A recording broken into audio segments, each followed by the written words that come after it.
Hello नमस्कार.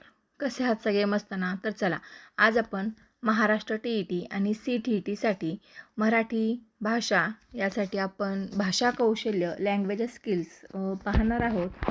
आता भाषा कौशल्य म्हणजे काय बघा, भाषा शिकताना किंवा शिकविताना विद्यार्थ्यांमध्ये विकसित होणाऱ्या क्षमतांना भाषा कौशल्य असे म्हणतात.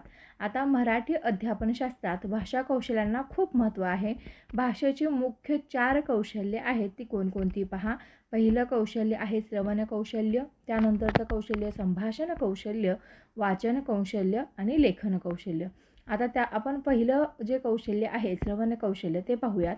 आता श्रवण कौशल्य म्हणजे काय? इतरांचे बोलणे लक्षपूर्वक ऐकून त्याचा अर्थ समजून घेण्याची क्षमता म्हणजे श्रवण कौशल्य. श्रवण कौशल्याचं उद्दिष्ट लक्षपूर्वक ऐकण्याची सवय लावणे, अर्थ समजून घेणे आणि योग्य प्रतिसाद देणे.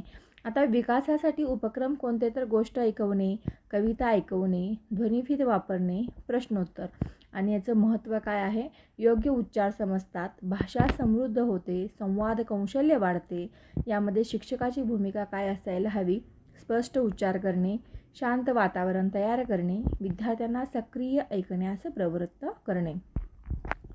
आता दुसरं कौशल्य पाहूया आपण, संभाषण कौशल्य स्पीकिंग स्किल्स.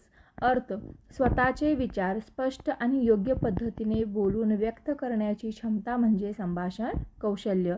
या संभाषण कौशल्याचे उद्दिष्टे आत्मविश्वास वाढवणे आणि योग्य उच्चार विकसित करणे, प्रभावी संवाद साधणे. विकासासाठी उपक्रम कोणकोणते हवे? तर समूह चर्चा, भाषण, प्रश्नोत्तर, भूमिका नाट्य. आणि महत्त्व आत्मविश्वास वाढतो, सामाजिक संवाद सुधारतो, भाषेचा योग्य वापर होतो. याच्यामध्ये शिक्षकांची भूमिका काय हवी? तर विद्यार्थ्यांना बोलण्याची संधी देणे, चुका सौम्यपणे दुरुस्त करणे, प्रोत्साहन देणे. आता आपण 3 नंबरचं जे कौशल्य आहे ते पाहूयात, वाचन कौशल्य रीडिंग स्किल. अर्थ काय आहे रीडिंग स्किलचा पहा. लिखित मजकूर वाचून त्याचा अर्थ समजून घेण्याची क्षमता म्हणजे वाचन कौशल्य. आता वाचन कौशल्याचे 2 प्रकार पडतात, एक मौन वाचन आणि दुसरं सस्वर वाचन. मनातल्या मनात वाचन करणे म्हणजे मौन वाचन आणि मोठ्याने स्पष्ट उच्चार करून वाचन करणे म्हणजे सस्वर वाचन. याची उद्दिष्टे काय आहेत? आकलन वाढवणे, शब्दसंग्रह वाढवणे, वाचनाची आवड निर्माण करणे, विकासासाठी उपक्रम, उतारा वाचन, वृत्तपत्र वाचन, गोष्ट वाचन, शब्दार्थ शोधणे. आणि याचं महत्त्व काय आहे? ज्ञान वाढते, यामुळे कल्पनाशक्ती विकसित होते आणि भाषिक विकास होतो. आता याच्यामध्ये शिक्षकाची भूमिका काय हवी? तर योग्य वाचन नमुना देणे, कठीण शब्द समजावणे, आकलन प्रश्न विचारणे. आता 4थं जे कौशल्य आहे ते आहे लेखन कौशल्य.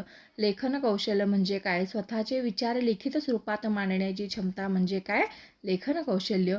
या लेखन कौशल्याची उद्दिष्टे पहा. शुद्ध लेखन सुधारणे, विचार मांडण्याची क्षमता वाढवणे, सर्जनशीलता विकसित करणे. विकासासाठी उपक्रम, विकासासाठी बघा निबंध लेखन, पत्रलेखन, गोष्ट लेखन, सारांश लेखन हे उपक्रम. त्यानंतर यासाठी महत्त्व काय आहे? विचार स्पष्ट होतात, सर्जनशीलता वाढते, भाषेवरील प्रभुत्व वाढते. शिक्षकाची भूमिका काय असायला हवी? योग्य मार्गदर्शन करणे, चुका दुरुस्त करणे, लेखन सराव देणे. भाषा कौशल्याचे वर्गीकरण, ग्रहण कौशल्य, अभिव्यक्ती कौशल्य, श्रवण, संभाषण, वाचन, लेखन. भाषा कौशल्याची वैशिष्ट्ये परस्पर संबंधित असतात, सतत सराव आवश्यक असतो, संवादासाठी महत्त्वाची असतात आणि भाषिक विकास घडवतात.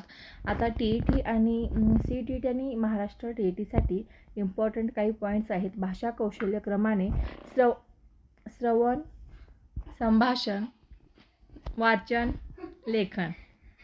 ग्रहण कौशल्य कोणती? तर श्रवण आणि वाचन ही दोन्ही कौशल्य ग्रहण कौशल्य आहेत.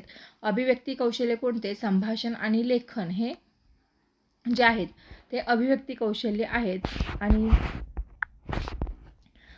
सर्वात पहिले विकसित होणारे कौशल्य श्रवण कौशल्य आणि सर्वात कठीण कौशल्य जे आहे ते लेखन कौशल्य. Thank you for watching.